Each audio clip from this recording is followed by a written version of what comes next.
आप समझेंगे आज कैसे शिव बाबा उनके तन में आए और कैसे शिव बाबा ने उनके द्वारा ज्ञान समझाया। तो आज ये सारी बातें समझेंगे। हमने रिकॉर्ड दबाया थे, जस्ट चेक। तो क्या हुआ कि इन द ईयर ऑफ 1936, उसके भी पहले की बात हम सुनेंगे। अच्छा, थोड़ा पंखा बढ़ा दो। तो ब्रह्मा बाबा का नाम पहले का था कि उनका नाम दादा लेखराज था। लेखराज, सभी उनको प्यार से लकी राज बाबू कहते थे। तो देखो कैसे, हाँ ये सुनेंगे ना कहानी, आपको कैसे पुरुषार्थ करना ये सब आपको समझ में आएगा। तो बाबा एक स्कूल हेडमास्टर के संतान थे और माना ज्यादा नहीं पढ़े, लेकिन जितना अपना कारोबार चला सके इतना उन्होंने पढ़ा। गांव में पैदा हुए, एकदम साधारण रीति से उन्होंने सिंपल लाइफ भी, हाँ सिंपल लाइफ में थे।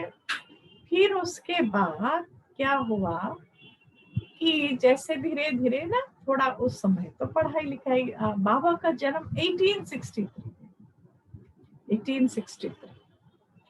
तो उस समय इतना राज्य भी दूसरा, तो इतना पढ़ाई के ऊपर भी इतना था नहीं, पर बाबा अपना कारोबार सब निकाल सकते थे, इतना बाबा पढ़े थे।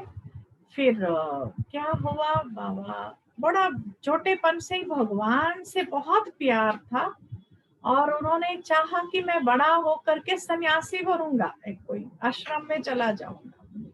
फिर उसके बाद जैसे ऐसे विचार थे मानो, बचपन से ही बहुत पूजा पाठ वो सब करते थे। फिर उसके बाद, क्या सुनाई नहीं दे रहा है ना? अभी बार बार ना मैसेजेस नहीं सेंड करो, आप अपना ठीक करो, यहाँ सबको ठीक आ रहा है ना समझे में? हाँ, so don't send any messages in between because it is disturbing.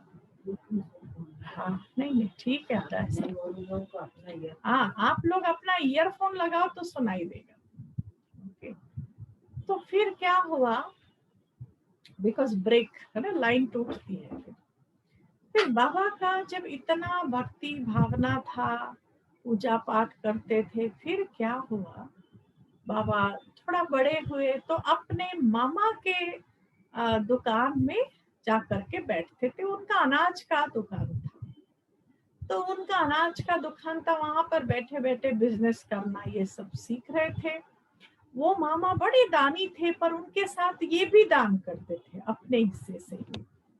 तो ऐसे दान का संस्कार, भक्ति के संस्कार, सिंध हैदराबाद में पैदा हुए। तब तो वो भी भारत था ना, ये हैदराबाद नहीं, सिंध हैदराबाद। तो उस समय तो वो भी भारत ही था। तो जैसे बाबा माना लकी राज बाबू कहते थे प्यार से, वो बड़े हुए। तो फिर क्या हुआ कि उनकी शादी कराई गई। पहले नहीं समझते, मना नहीं करना ऐसा सोचा, पर फिर उसके बाद करा दिया गया। फिर उसके बाद बाबा का जो है, फिर उन्होंने अपना डायमंड का बिजनेस शुरू किया। बाबा इतने इंटेलिजेंट, ना क्लेवर नहीं, intelligent is different, cleverness is different. बाबा बहुत इंटेलिजेंट थे, इतना वो बिजनेस जीरो से लेकर के कहाँ तक ले आए आगे हम सुनेंगे। उस समय की क्वीन विक्टोरिया जो भी थे, वो भी बाबा से, मना हमें तो बाबा ही आता है, लेकिन उस समय तो वो लकी राज थे, तो उनसे लेकर के जाते थे, उनसे जेवर बनाते थे। उस समय के राजा लोग भी उनसे जेवर आदि बनवाते थे। तो बहुत सुंदर बनाते थे, बहुत रॉयल्टी, दादा के अंदर बहुत रॉयल्टी, कि कभी बाबा ऐसे साधारण बातें नहीं करते थे। और लोग आकर के उनका फिर कलकत्ते में बिजनेस था। तो क्योंकि नाइट शिप्स वगैरह आते थे, विदेशी भी आते थे, राजा लोग भी आते थे, तो दादा के दुकान में ना लोग ऐसे ही आके बैठते थे, कहते थे आपके पास बैठने से बहुत शांति मिलती है, ऐसा उनको आभास होता था। तो आके खास बैठते थे दादा के साथ। माना एक परफेक्ट भक्ति में भी एक परफेक्ट ह्यूमन बीइंग। तो कभी भी ब्रह्मा बाबा पूर्व जीवन में भी मतलब एक साधु, उनकी बेटी की शादी, हाँ दादी निर्मल शांता, उनका भी आप सुनेंगे आगे। तो दादी निर्मल शांता जी को जिस घर में, बड़े घर में दिए थे उस सिंध में, बड़े नामी ग्रामी, आज सिंध में उनका घर म्यूजियम बन गया। तो इतने बड़े कोठी के, मतलब वो बड़ा उनका नाम था, तो उनके घर में दिया। तो वो लोग भी ब्रह्मा, देखो समधी को कोई बोलता है क्या, लेकिन उनकी बेटी को बोलते थे, बहू को माना कि आपके पिता जो है भगवान है, आपके पिता भगवान है। इतने अच्छे गुण, इतने अच्छे संस्कार। तो क्या हुआ, एक बार जब उनकी शादी हुई थी, माना दादा लेखराज की, तो उनकी मतलब यशोदा माता उनकी युगल, तो यशोदा माता की माँ आई हुई थी। तो फिर जैसे ही वो माता जी को देखा, सासू माँ को समझो, तो दादा के मुंह से ऐसे निकल गया कि यशोदा आपकी सौतेली माँ आई है, ऐसे अचानक ही निकल गया मुंह से। तो जब ऐसे बोला, वो चले गए। वो तो ना दुकान में जा रहे थे, ऐसे जल्दी में थे, आपकी माँ आई है मिल लो, ऐसे करते हुए दादा तो दुकान में चले गए। तो जैसे चले गए, पर उनको दिन भर ये खा रहा था अंदर, मैंने ऐसे कैसे बोला, ये शब्द मैंने कैसे यूज किया। तो दिन भर उनको मन में मन नहीं, बिल्कुल ये कितने गिल्ट जैसे अंदर अंदर खा रहा था, मैंने ऐसे कैसे किया, मेरे से इतनी बड़ी गलती कैसे हुई। तो फिर सारा कारोबार पूरा करके जब माता जी को बोला, वो तो चली गई, ऐसे मिलने आई थी, वो तो चली गई। तो फिर जैसे चली गई तो नहीं है, बोला किस बात की माफी, वो तो हमारी माँ ही है, क्या हुआ था, शब्द उनके लिए कहा।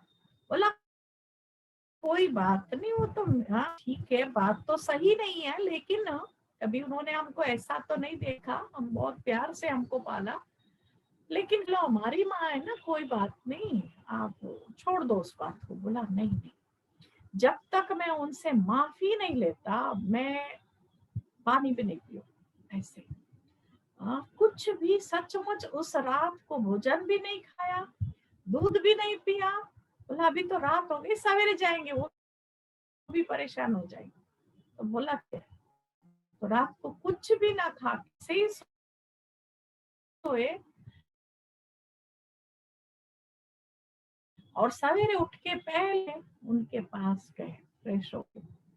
तो वो गए, तो बुलाया, फिर कहा कि आप कल आए थे, हमारे मुंह से ऐसे शब्द निकल गए, तो हम आप सच बताओ, आपको उस समय कैसे लगा। जैसे ऐसा बोला तो क्या हुआ कि अब सासू है, दामाद है, तो कौन, मतलब दामाद को कौन बोले आप गलत थे, ऐसा ऐसा थोड़ी बोल सकते दामाद को कोई भी।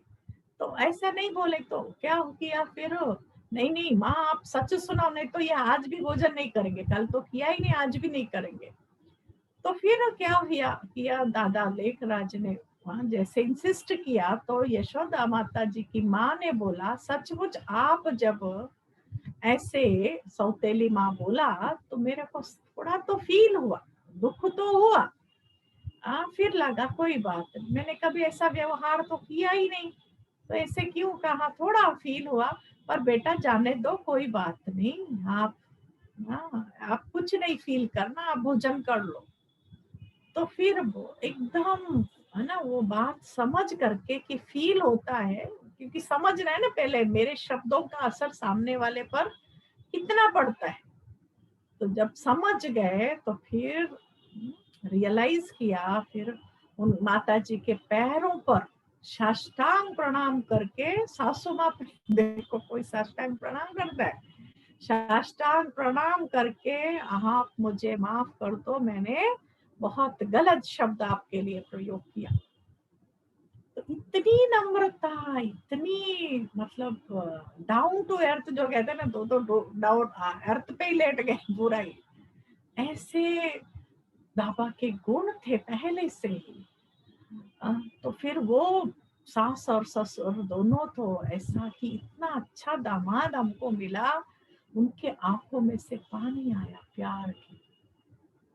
देखो आज के जमाने में कोई होता है ऐसा? फिर क्या हुआ सुनेंगे आप ऐसे इंसिडेंट, क्यों भगवान ने उनको क्यों सेलेक्ट किया। फिर बाबा को इतनी भक्ति होती थी, हमेशा नारायण की पूजा करते थे, हमेशा नारायण का फोटो जेब में, घर में, दुकान पे भी बहुत बड़ा ऐसा फोटो रखते थे। और कहाँ भी जाते रोज नारायण की पूजा, घर में भी बिना पूजा किए कोई बच्चा भी दूध भी नहीं मिलेगा उसको। 5 बच्चे थे ब्रह्मा बाबा के, उस समय तो होते थे बच्चे, तो किसी को दूध भी नहीं मिलेगा। सबको पहले फ्रेश होकर के पूजा के कमरे में जाके पूजा करे, फिर उसके बाद दूध का गिलास मिलेगा। ऐसे बेड पे कोई नहीं देगा। ऐसे एकदम नियम मर्यादाओं से घर में सबको जो है ऐसा किया। फिर क्या हुआ कि ऐसे घर में बड़ी शांति, काम वाले भी इतने अच्छे, दादा को एकदम ऐसा समझते थे ऐसा व्यक्ति नहीं होगा। पार्टनर से भी बहुत प्यार से उनका बिजनेस वगैरह चलता था। फिर एक बार दान करने का देखो संस्कार। तो एक बार उनके घर में जो काम करती थी वो माई के बेटी की शादी थी, तो इन्होंने कुछ जेवर आदि बना करके उनको दिया। तो देने के बाद वो माता जो है लेके जा रही थी, वो काम करने वाली माता, तो उनकी छोटी सी बेटी निर्मल शारदा दादी, वो तो अभी दादी भी शरीर छोड़ दी, लेकिन वो दादी कहती थी, हमने उनके मुंह से सुना, तो दादी कहती थी क्या हुआ, मेरे को बड़ा संकल्प आया कि मेरे माँ बाप दे रहे तो मुझे भी देना चाहिए। तो छोटी सी थी, तो उन्होंने क्या किया, वो माता को बुला के, काम करने वाली माता को बुला के अपने हाथों की चूड़ियां निकाल के बोला ये मेरे तरफ से दान। अब छोटे बच्चों को क्या होता है, तो ये मेरे तरफ से दान बोल के दे दिया। पर देखो उस समय के काम वाले भी कितने अच्छे, वो माता फिर आई पीछे आकर के ब्रह्मा बाबा से मतलब मिल के कही कि आपकी बेटी ने देखिए ये बैंगल्स दिया मेरे को। तो बोला अच्छा उसने दिया, ठीक है, पर एक बार दान की हुई चीज हम वापस नहीं लेते हैं, भले कोई भी दो हमारे घर से। फिर कहा चलो ये तो हो गया, वो माता को दे के भेज दिया वो चीज। फिर बेटी को बुला के कहा देखो बेटी, हम परिवार में आपका भी हिस्सा है, जो हम देते हैं ना उस पे आपका भी हिस्सा है, तो इसलिए आपके तरफ से भी हमने पहले ही दे दिया हुआ था, आपको अलग से करने की जरूरत नहीं। इसे समझा के प्यार से, नहीं तो कोई तो 2 थप्पड़ ही लगा दे कि तुमने क्यों ऐसा दिया। हाँ? तो बाबा ऐसे समझा समझा के कभी क्रोध नहीं करते थे। दादी ने खुद अपने मुंह से सुनाया, कभी मारा नहीं, कभी गुस्सा नहीं किया बाबा ने। बहुत चंचल बच्चे, ऐसे नहीं कि बहुत शांत कोई बच्चे थे, नहीं, दादी कहते हम तो बहुत हल्ला मचाते थे।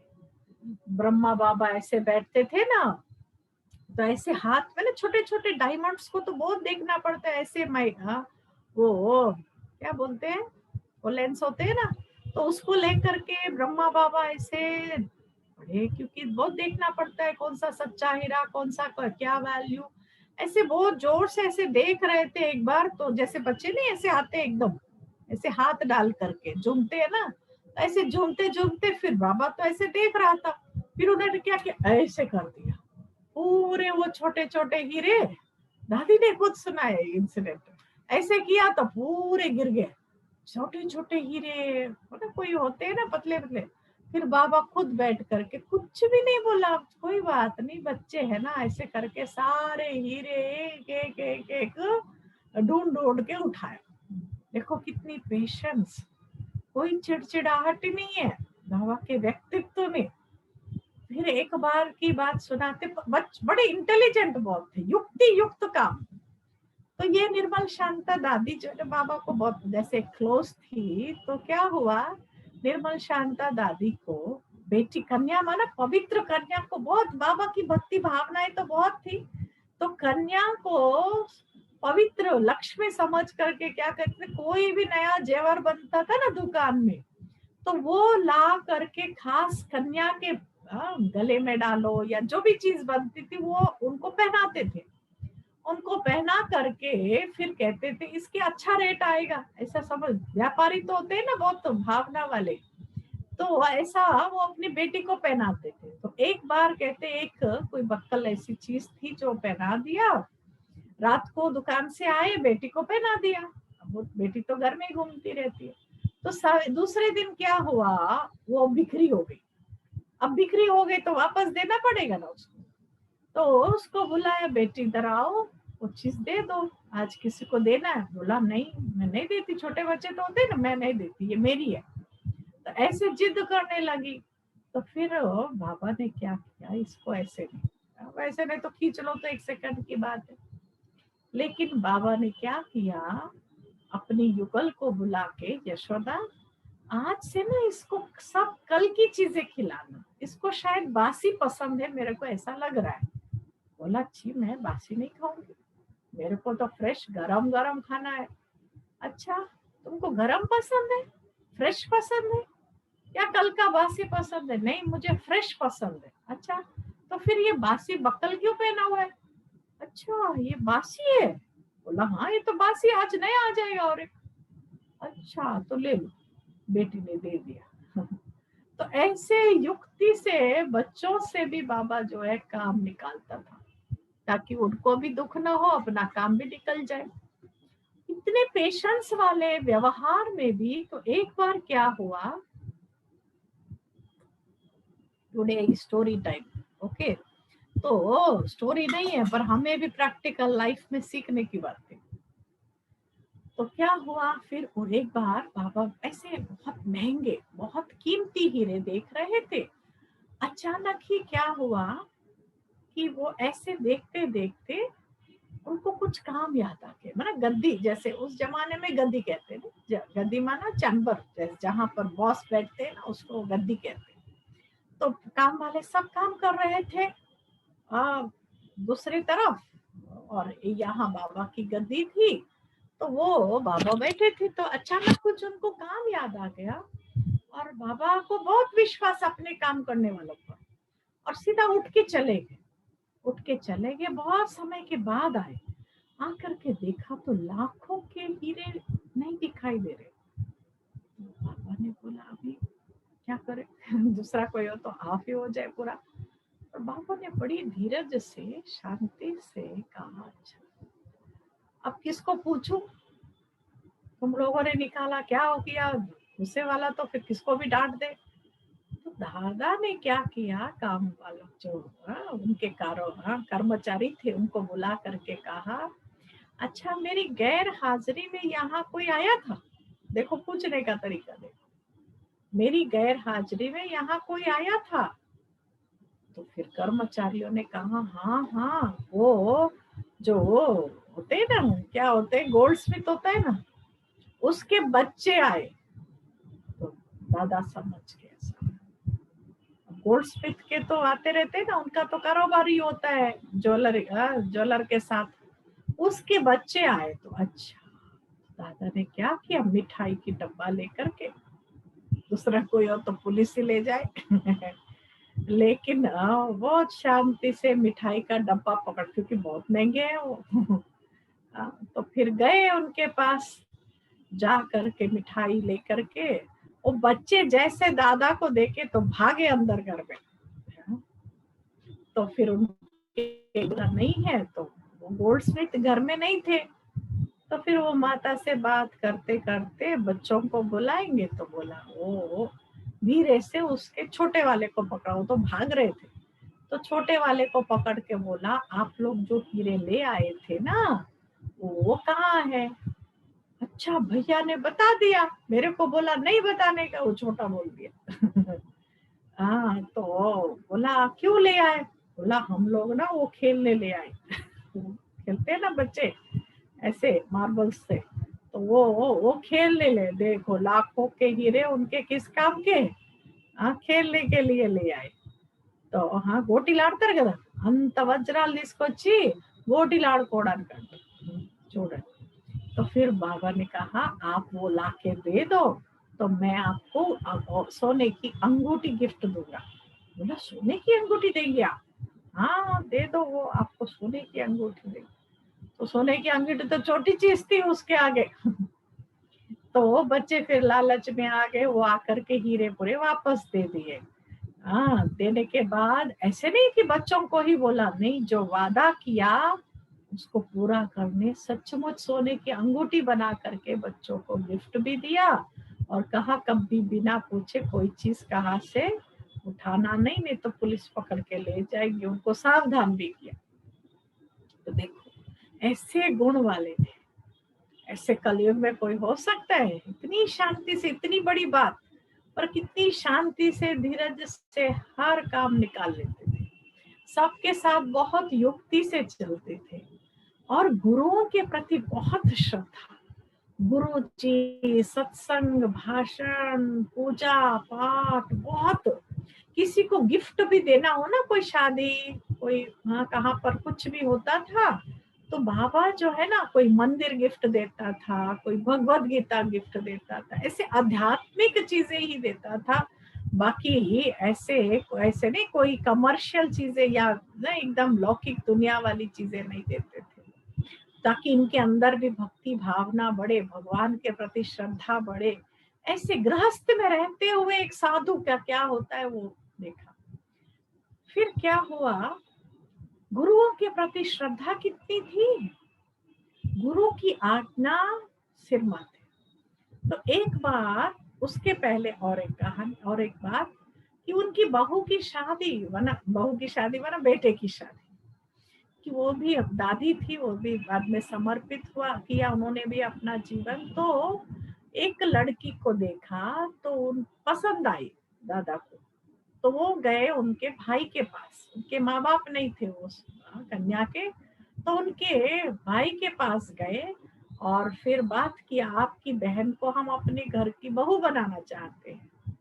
तो बोला उसके लिए तो बहुत कंडीशन है, क्योंकि वो उनको अपने बहन से बहुत प्यार, तो इतना प्यार वो बहन के पीछे तो जान न्योछावर, और बहुत धनवान। सिंध के लोग तो बहुत धनवान वैसे ही होते हैं, उनके घरों में तो सोने के झूले भी होते थे उस जमाने में, माना बहुत ही धनवान थे। तो फिर क्या हुआ, तो उनके भाई ने कहा हमारी बहन आपके घर में आना तो उसके लिए कंडीशन है। बोला हमें हर कंडीशन मंजूर है। तो कंडीशन क्या कि हमारी बहन कभी कोई काम नहीं करेगी। लाड़ प्यार से पली थी तो कभी कोई काम नहीं करेंगे। अच्छा फिर दूसरा, वो चले तो जमीन पे पैर नहीं रखना चाहिए, मतलब गलीचे बिचरे चाहिए ऐसे। तो बोला बस इतनी सी बात, क्योंकि दादा की कैपेसिटी उससे भी ज्यादा था हाँ फाइनेंशियली। तो फिर बोला ठीक है, क्योंकि देखो कहाँ जीरो से लेकर के दादा ने कहाँ तक अपने को लाया। उस जमाने के राजा लोगों से भी दादा का कांटेक्ट था, वो कहते थे ऐसे इंसान को हमने नहीं देखा। ये बिना ताज का राजा है, इसके पास इतना है कि हमारे पास भी नहीं। अपने उनके बहू को युगल को राजा लोग अपने फंक्शन में दादा को भी बुलाते थे, सब उनके अपने समान इज्जत देते थे। तो जब दादा अपने युगल को और बहू को लेके जाते थे, क्योंकि सिंध में ना जेवर सुहागिन माना बहुत जेवर पहन के चलना, तो ऐसे जेवर पहन के ही चलते थे। तो उस समय राजा लोगों के उनके घर वालों पे इतना जेवर नहीं होता था जितना दादा के बहू के। तो इतना क्यों ये कह रही हूँ, आगे ये जेवरों की बात, धन की बात आगे आएगी, इसलिए समझने के लिए कह रही हूँ। तो इतना सब कुछ था, तो और दादा की पवित्रता है ना, स्त्री के प्रति उनकी श्रद्धा इतनी थी। लक्ष्मी जो है ना पैर दबाती ना, ऐसे नारायण लेटा हुआ, लक्ष्मी पैर दबा रही, बाबा को बिल्कुल नहीं पसंद। भले नारायण का वो बहुत एकदम ऐसे दीवानापन का भक्ति था, लेकिन फिर भी माँ लक्ष्मी को क्यों पैरों पर बिठाया? वो फोटो को ऐसे करके ना दोनों को अलग कर दिया। वो आर्टिस्ट के पास ही बोला ये गलत चित्र नहीं बनाओ तुम। बोला माँ लक्ष्मी, हाँ नारायण क्या इतना चल के थक जाता है क्या? वो पैदल करता है, वॉकिंग करता है, जो पैर थके, और माँ लक्ष्मी दबाए, कोई दासी भी नहीं, कोई दास भी नहीं। हाँ लक्ष्मी को पैरों पे बिठाओ, ये क्या बात है, गलत चित्र है। बोला उसको ऐसे, है ना, स्त्री के प्रति उनकी बहुत रेस्पेक्ट थी। फिर क्या हुआ, तो बहू तो आ गई, तो पोता हुआ था घर में पोता हुआ, तो उसका फंक्शन करते ना। तो ऐसे लेवल के व्यक्ति का कितने बड़े बड़े लोगों से समाज में कनेक्शन होगा, कांटेक्ट होगा। तो बड़ा जैसे कि वो नामकरण का फंक्शन था घर में, सब तैयारियां हो गई, बस दूसरे ही दिन सवेरे फंक्शन था। आज टेलीग्राम आता है, उस समय तो टेलीग्राम थे, तो टेलीग्राम आता है, ये 1936 की ही समझ लीजिए बात, नहीं 6 की नहीं, 36 नहीं, समवेयर अराउंड 1910 होगा, या 19 नहीं 60 वर्ष, तो फिर ऑलमोस्ट 1920 हो सकता है। तो फिर क्या हुआ, तो वो जैसे टेलीग्राम आया, क्या टेलीग्राम था कि अभी का अभी तुम आ जाओ, अभी का अभी, ठीक है।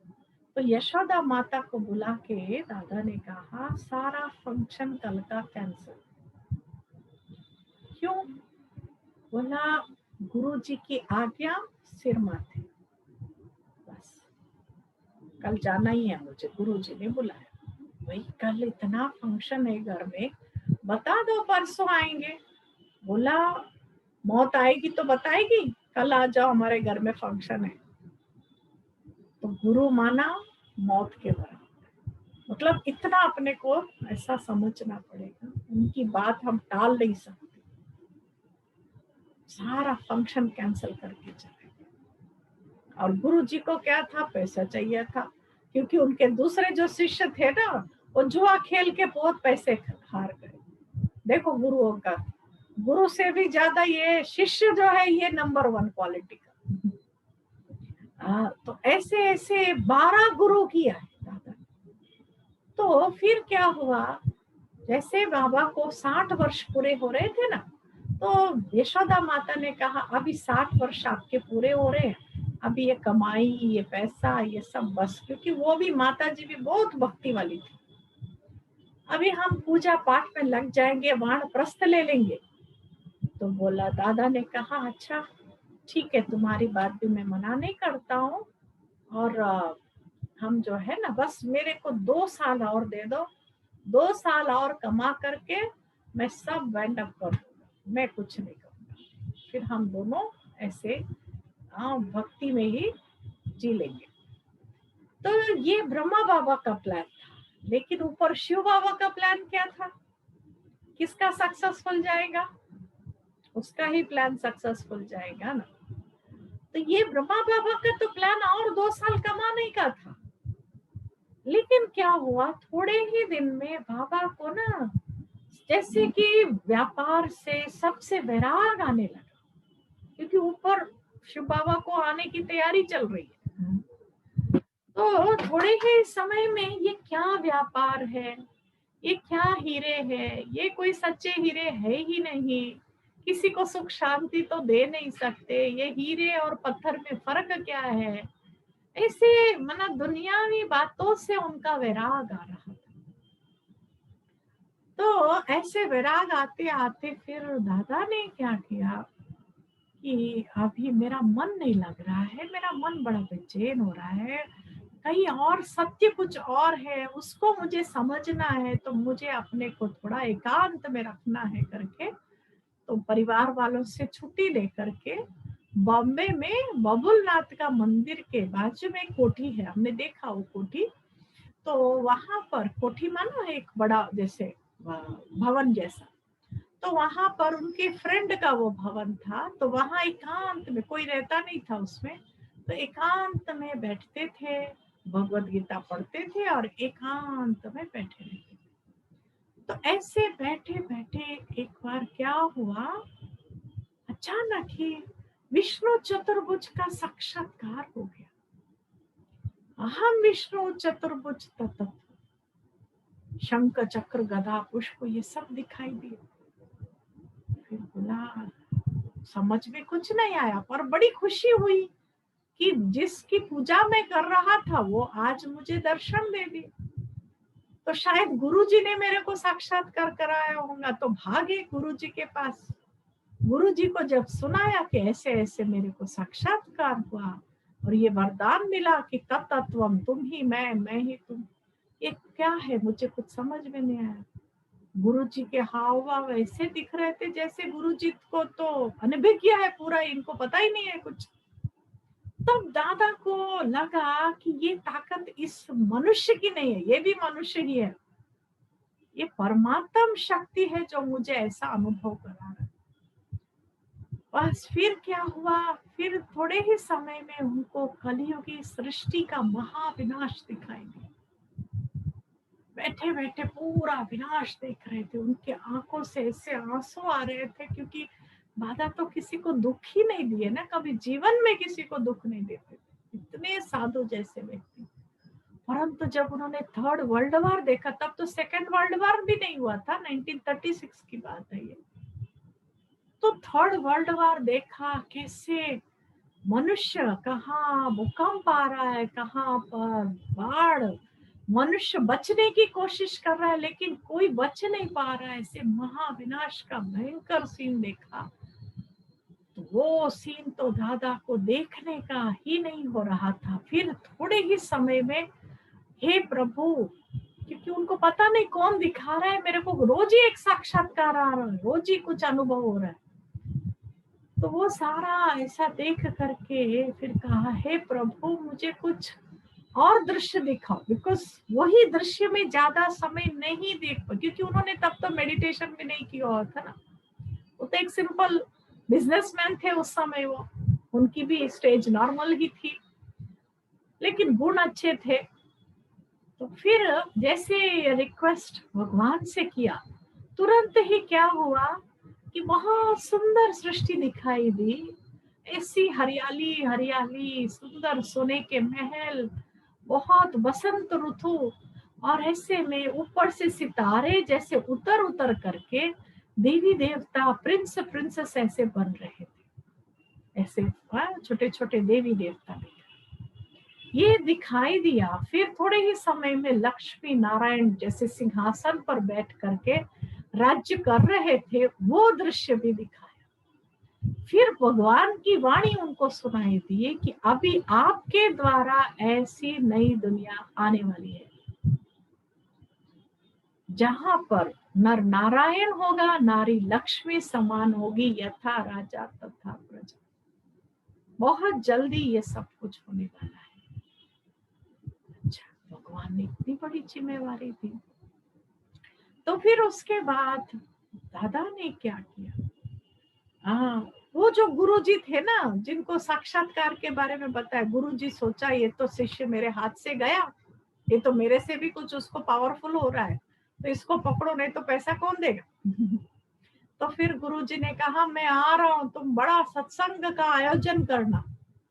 तो जैसे फिर कहा ठीक है, पर उनका मन नहीं था, मन तो कहीं और ही है, कोई खींच रहा है, कहाँ भी नहीं बैठ पा रहे, कहाँ मिल नहीं पा रहे, किसको धंधे में भी नहीं जा रहे, उनका मन तो ईश्वर के साथ लगा हुआ, पर गुरु जी को ना नहीं कर पा रहे थे। फिर क्या हुआ, बड़ा उस जमाने में 1936 में 25,000, can you imagine how much it is in those days, 25,000 खर्च करके पूरा सभा का आयोजन, पंडाल डाला, सबके लिए आए हुए लोगों का सारा प्रबंध किया, चंदा नहीं लेते थे, खुद ही लगाते थे सारा कुछ। तो सारा आयोजन किया और हमेशा गुरुजी प्रवचन करते, सामने बैठ करके ऐसे सुनते थे, एक शब्द भी नहीं मिस करते थे, इतनी श्रद्धा से सुनते थे। और जब तक गुरुजी ना उठे तब तक उठते नहीं थे, बहुत मर्यादा वाले थे ना। तो फिर क्या हुआ, देखो कैसे ब्रह्मा बाबा में वो सारे गुण हिडन ऑलरेडी थे। तो तभी तो भगवान ने उनको सेलेक्ट किया ना, इनके पास रहूं तो मेरा कारोबार हो जाएगा। और किसी के अंदर बंदर जैसे क्वालिटीज के अंदर बैठे तो एक सेकंड ना बैठे। तो फिर क्या हुआ उस दिन ना, जैसे बाबा को ऐसा लग रहा है अंदर मुझे कोई खींच रहा है, बैठ ही नहीं पा रहे थे। वो गुरुजी बोल रहे पर इनके कान में नहीं जा रहे, गुरुजी ने देखा भी इसका आज ध्यान ही नहीं है मेरे तरफ, फिर बिल्कुल नहीं बैठ पा रहे थे जैसे, क्योंकि परम गुरु परम सतगुरु परमात्मा का उनको आकर्षण था, वो अपने आप को रोक नहीं पाए, उठ के अंदर चले गए कमरे में। तो वहां जाके कमरे में ऐसे एकांत में गंभीरता से ऐसे बैठे थोड़े समय में क्या हुआ, यशोदा माता भी आई, उनकी बहू जो ब्रजेंद्र दादी थी वो भी आई। तो फिर यशोदा माता ने कहा इतने सब आए हुए, मैं जाती हूँ, किसी को क्या समझेंगे गुरु वगैरह, आप यहाँ रहो, क्या हो रहा है देखो। ससुर है, एकदम नजदीक भी नहीं जा सकती, तो दूर से ही खड़े होकर के देख रही थी क्या हो रहा है।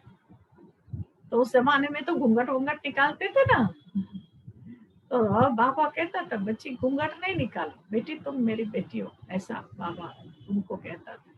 तो दूर से बाबा को निहार रही थी क्या हो रहा है। तो दादा तो बड़ी गंभीरता से ऐसे बैठे, और थोड़े ही समय में सृष्टि में एक अद्भुत घटना घटी। वो क्या हुआ कि थोड़े समय में एक ज्योति, एक परम ज्योति, लाल लाल सफेद सितारा और चारों तरफ लाल लाल, ऐसे पूरे कमरे में इतने लेजर बीम्स जैसे ताकत फैल रही थी। तो ऐसे बहुत तेजोमय लाइट थी, और वो ज्योति बिंदु धीरे धीरे आकर के ब्रह्मा बाबा के भ्रुकुटी में जैसे समा गई, और आंखें खोला तो ब्रह्मा बाबा नहीं थे, उनकी आंखों में जैसे लाल बल्ब जल रही हो, ऐसा वो रूप था। ये सारा तो ब्रजेंद्रा दादी देख रही थी। तो जब आंखें खोला और मुख से वो शिव बाबा ने बोला, अहम निजानंद स्वरूपम शिवोहम शिवोहम, ज्ञान स्वरूपम शिवोहम शिवोहम, प्रकाश स्वरूपम शिवोहम। माना मैं शिव हूँ, मैं प्रकाश हूँ, मैं आनंद स्वरूप हूँ, मैं ज्ञान स्वरूप हूँ। ऐसा परमात्मा ने 3 शब्दों में अपना परिचय दिया। फिर थोड़े समय के बाद आंखें बंद हुई, फिर ब्रह्मा बाबा को वो परम धाम दिखाई दिया, एकदम वो लाइट्स की दुनिया, शांति की दुनिया, अरे एकदम क्या अद्भुत दुनिया। वो साइलेंस उनको इतना खींच रहा था, नीचे आने का दिल ही नहीं हो रहा था। बहुत समय के बाद अपने आप को जैसे नीचे कॉन्शियस में ऐसे ले आए। फिर कहने लगे वो कौन था जो आया, वो कौन सी दुनिया थी, वो लाइट की दुनिया, क्या वो लाइट थी, क्या वो ताकत थी, वो माइट थी। क्योंकि कुछ क्लियर नहीं था, हमारे जैसा कोर्स थोड़ी उनका हुआ था, उनको तो डायरेक्ट सब दिखाई दे रहा था। कौन कोर्स कराया उनको बिठा करके, वो तो फर्स्ट मैन थे जिनको परमात्मा का अनुभव हुआ। फिर धीरे धीरे रोज ऐसे परमात्मा का उनके तन में आना, और ज्ञान के राज थोड़ा थोड़ा, आपको तो बहुत फास्ट सुना दिए सारा कुछ, लेकिन बहुत समय तक उनको सारा एक एक एक एक बात जो है समझाते समझाते। फिर परिवार वाले भी सुन रहे थे। फिर सिंध हैदराबाद में बहुत सारी माताएं कन्याएं सब बहुत सारे दौड़ के आए। फिर दादा ने क्या किया, तब फिर शिव बाबा ने उनका नामकरण किया, तुम प्रजापिता ब्रह्मा, क्यों सत्यु की प्रजा तुम्हारे द्वारा मैं रच रहा हूँ, तो तुम ब्रह्मा हो। तुम्हारे मुख से ज्ञान से जो पैदा होंगे, ज्ञान से जो नया जीवन बनाएंगे, वो बनेंगे ब्राह्मण, और ब्राह्मण ही फिर सत्यु की देवता बनेंगे। इस प्रकार से परमात्मा ने उनका नामकरण ब्रह्मा किया। इसीलिए तो आप ब्रह्मा को देखते हो दाढ़ी मूछ वाला, माना कलयुगी पुरुष है। सतयुग में देवताओं को दाढ़ी मूछ नहीं होती, ये तो विकारी मनुष्यों को होती है। और वो भी 60 वर्ष का वृद्ध। सफेद क्यों दिखाया दाढ़ी मूछ ब्रह्मा को? क्योंकि 60 वर्ष के बाद परमात्मा उनके तन में आते, अनुभवी शरीर है ना। तो परमात्मा को यहाँ कारोबार करने के लिए छोटा बच्चा बन के पैदा होने की जरूरत नहीं। वो तो परकाया प्रवेश करके अपना काम पूरा किया और चले गए। तो ब्रह्मा बाबा का शरीर ब्रह्मा बाबा ने शिव बाबा को दे दिया, समझो। तो जब चाहे शिव बाबा आते, जो सुनाना है सुना के, सारा कारोबार फिर संभालना तो यहाँ पूरा दिन इनको ही था। फिर क्या हुआ, 300 से 400 माताएं कन्याएं सब आ गई। वो तो फिर कोर्ट में केस हुआ, ये सब माताएं वो सब क्यों आई, तो केस भी जीत गए ये लोग, क्योंकि बड़ी शक्ति सेना थी एकदम। बहनें थी लेकिन बड़ी पावरफुल, सारी इतनी पावरफुल कि उनको देखे तो कि कोई दिव्य शक्तियां हैं ऐसे महसूस होता था। उनको भी रोज ही सतयुग देखते थे, कृष्ण के साथ रास करते थे। वो स्वयं भी सतयुग में घूम के, देवताएं कैसे होते हैं, बहुत लंबे लंबे समय तक पुष्पक विमान में बैठ के चक्कर लगा के, उनको सबको साक्षात्कार होता था। तो बहुत ज्यादा बाबा ने उनको अनुभव कराया। उतने में क्या हुआ, यहाँ भारत में विभाजन हो गया। और फिर भारत का विभाजन होने के बाद लड़ाई झगड़े जो होने थे होने, ये तो अपने अलग ही दुनिया में भगवान का कार्य चल रहा है इनके द्वारा, बड़ी अद्भुत कार्य, ये फाउंडेशन जैसे यज्ञ का। तो इनको तो अंदर अंदर तपस्या, 14 वर्ष इन्होंने तपस्या किया। शास्त्रों में सुना ना 14 साल तपस्या करते, तो ये इन्होंने 14 साल तपस्या किया। बाहर दुनिया का कुछ पता नहीं, करेंसी कब बदल गई, गवर्नमेंट कब बदला, इनको कुछ पता नहीं। ये तो ब्रह्मा बाबा ने उस समय क्या किया, ये 14 साल क्या खाए फिर। ब्रह्मा बाबा ने अपना सारा जो प्रॉपर्टी थी, जो कैश या फिर मूविंग अनमूविंग जो क्या कहते हैं, जो भी प्रॉपर्टी थी, वो सारा जो है 5 कन्याओं का कमिटी बना के कहा कि इन माताओं के चरणों में मैं अपना सारा जायदाद समर्पित करता हूँ। बस 1 रुपए भी कभी फिर टच भी नहीं किया। तो उनके सारा धन से 14 साल ये 400 माताएं बहनें भाई जो थे ना, 14 साल खाए। बाबा ने उनको इतनी अच्छी परवरिश दी, ज्ञान योग से एकदम तपस्वी मूर्त उनको बनाया, योगिन बनाया, उनको पवित्र बनाया। फिर क्या हुआ, भारत का विभाजन होने के बाद, और वो सिंध पाकिस्तान तो बन गया था उस समय, पर कहते थे आप लोग नहीं जाओ, आप तो अल्लाह लोग हो, आप लोग क्यों जाते हो, मनाही करते थे वो लोग। और ही पुलिस खड़ी होती थी इनके लिए कि इनको कोई तकलीफ ना हो, इनको कोई कुछ ना करे। उस समय तो ऐसी हालात थी इंडिपेंडेंस के टाइम पे, पार्टीशन के टाइम पे खास, यहाँ से 1 रुपया कोई एक चीज भी नहीं ले जा सकते थे, या सिर चाहिए या सामान चाहिए ऐसे बोलते। यहाँ वाले उधर नहीं, उधर वाले बड़ी बड़ी प्रॉपर्टी, सिंधियों ने ना बड़े बड़े महल उनके थे, धंधे थे, सब छोड़ छाड़ करके जान बचे लाखों पाए करके भाग के आए भारत में। परंतु ये जो बाबा के बच्चे थे, बाबा का जो यज्ञ, उन मुसलमानों ने ही सारा हेल्प करके, सारा सामान शिप में रख करके सब उनको रवाना कराया। तो वो शिप में बैठ करके ये फिर पूरा ट्रेन बुक किया, वहां से फिर माउंट आबू राजस्थान शिफ्ट हुए। तो परमात्मा की आज्ञा हुई थी कि आप भारत में शिफ्ट हो जाओ। तो भारत में शिफ्ट होने के बाद फिर माउंट आबू राजस्थान में अभी प्रेजेंट हेडक्वार्टर्स भी वही है। वहां से फिर बाबा ने इनको, कोई बाबा को छोड़ के जाने के लिए तैयार नहीं थे, बाबा बहुत स्वीट पर्सनालिटी, कौन छोड़े उनको।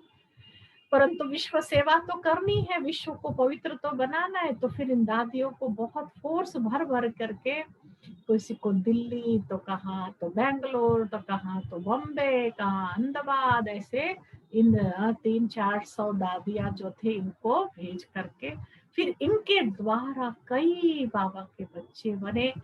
फिर तो विदेश में भी गए, तो फिर तो सारे भारत में 140 से भी ऊपर देशों में बाबा के आज सेंटर्स है। लाखों बाबा के बच्चे रोज परमात्मा के महावाक्य सुनते हैं और उन्होंने अपनी जीवन शैली पूर्ण ज्ञान युक्त बना दिया, योग युक्त पवित्र ब्राह्मण बन गए। तो अभी तो ऑलमोस्ट लास्ट यज्ञ चल रहा है, कब क्या हो जाए परिवर्तन कुछ भी नहीं कह सकते। बस थोड़े समय के लिए जो पालना भगवान की लेनी हो ले लो, फिर आगे ये भी मौका नहीं रहेगा। अभी तो सेंटर पर भी कोई नहीं आ सक रहे। हमको तो यही लग रहा है, देखो आज के समय हमने जो पाया, हाँ दादियों ने जो पाया वो हमने नहीं पाया, हमने न जो पाया वो अभी आने वाले क्या पाएंगे बताओ। तो भगवान का कार्य पूरा होकर के भगवान वाइंड अप करने पे लगा हुआ है, तो हमको जल्दी जल्दी उनसे जो ले लेना है ले लेना। तो 1969 में ब्रह्मा बाबा ने अपनी अव्यक्त कर्मातीत स्थिति, एकदम आत्मा की जो संपूर्ण स्थिति है ना, उसको प्राप्त करके बाबा जो है निराकारी, निर्विकारी, निरहंकारी 3 शब्द कह के दादी के हाथ में हाथ दे करके फिर दादा बाबा ने अपना पुराना शरीर छोड़ अव्यक्त वतन में चले गए। तो ब्रह्मा बाबा फरिश्ता रूप में अभी भी सूक्ष्म लोक में है। हाँ, उसके बाद बाबा दादी गुलजार के तन में आते थे, परसों आपको जो दिखाया वो दादी भी अभी अव्यक्त होकर के 10-12 दिन हो गए उनका। हाँ अभी देखो आके क्या परमात्मा, हम भी परमात्मा को उनके तन के द्वारा कई बार मिले, उनकी मुरली सुनी। हाँ माउंट आबू में 20,000 सभा बैठती थी, बाबा आकर के पूरा 2-2 घंटा, हम तो बैठते थे 4-4, 5-5 घंटा। शाम को हम लोग हॉल में तो चले जाते थे 4-5 बजे, फिर बाबा 1 बजे रात तक, है ना, बाबा आते थे 7-7:30, फिर 1 बजे रात तक हम लोग बैठ के बाबा से मिलन मनाते थे। और वो मिलन इतना अद्भुत होता कि सामने यहाँ मन में संकल्प, सामने से आंसर, कई बार ऐसे वो कई बार।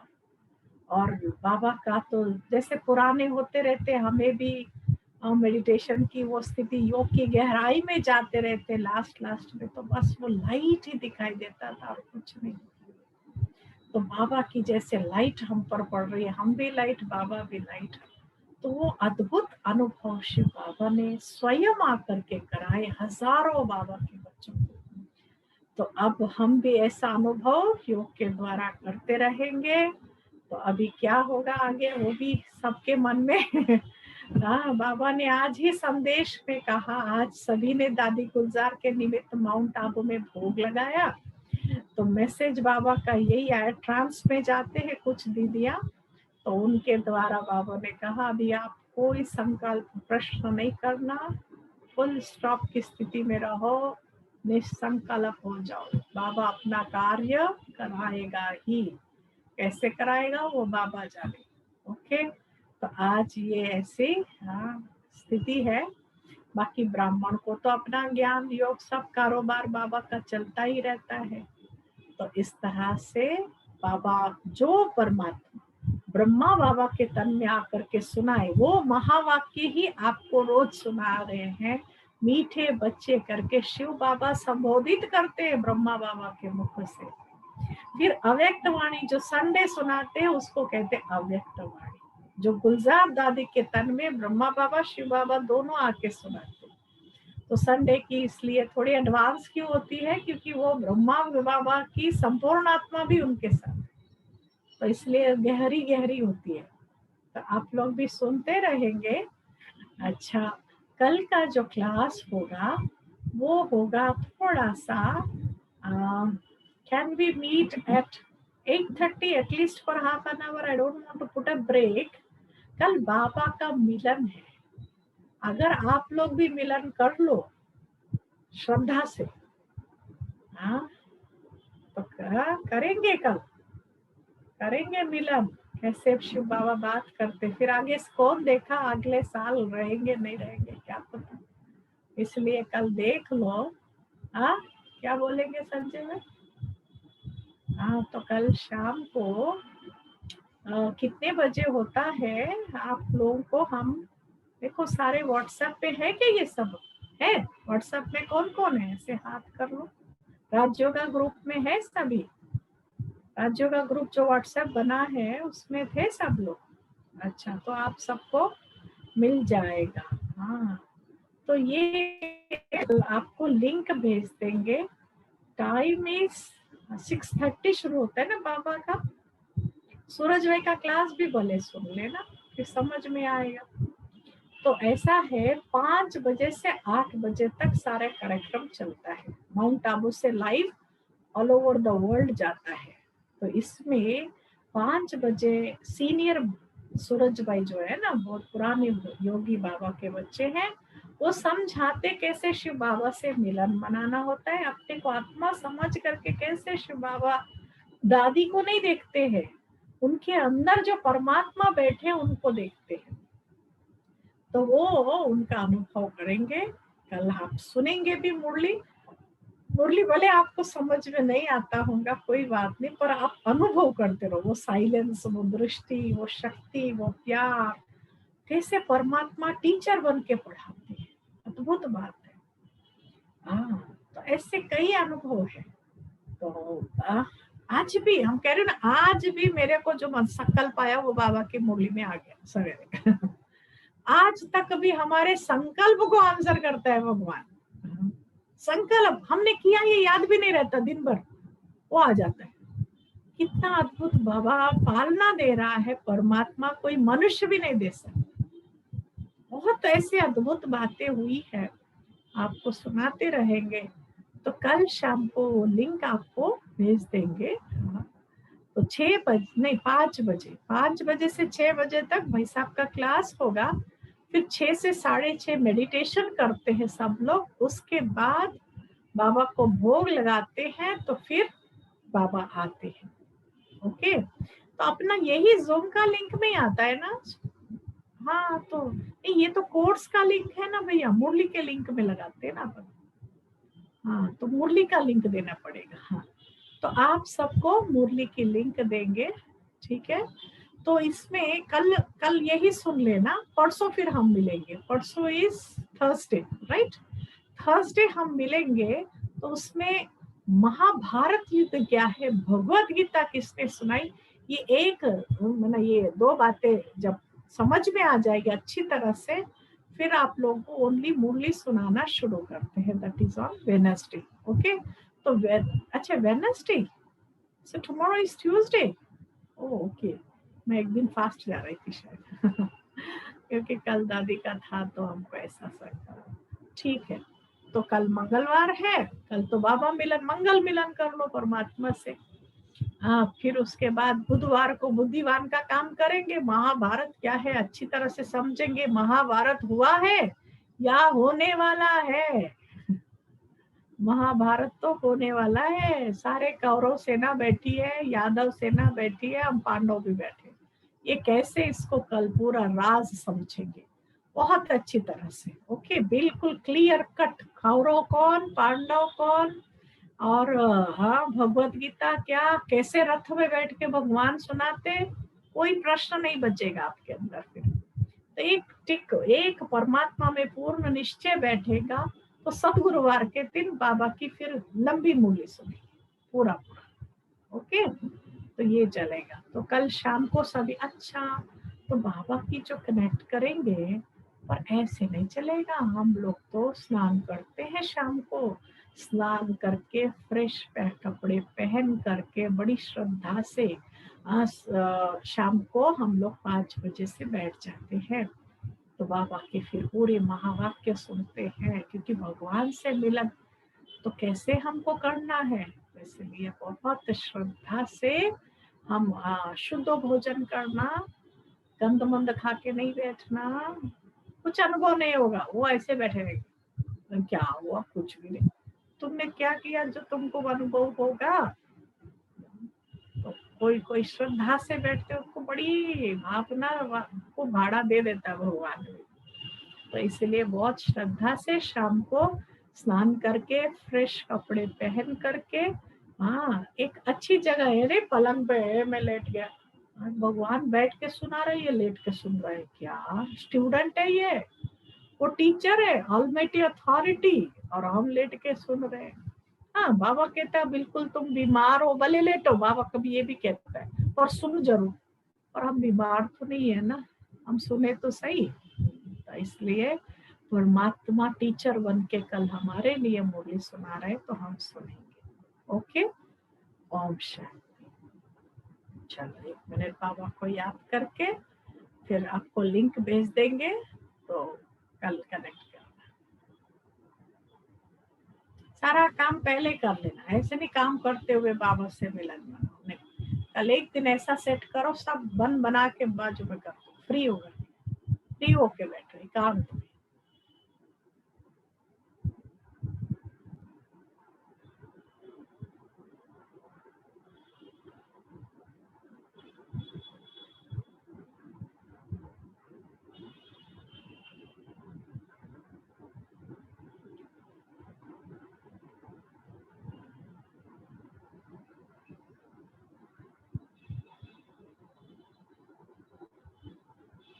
ओम शांति।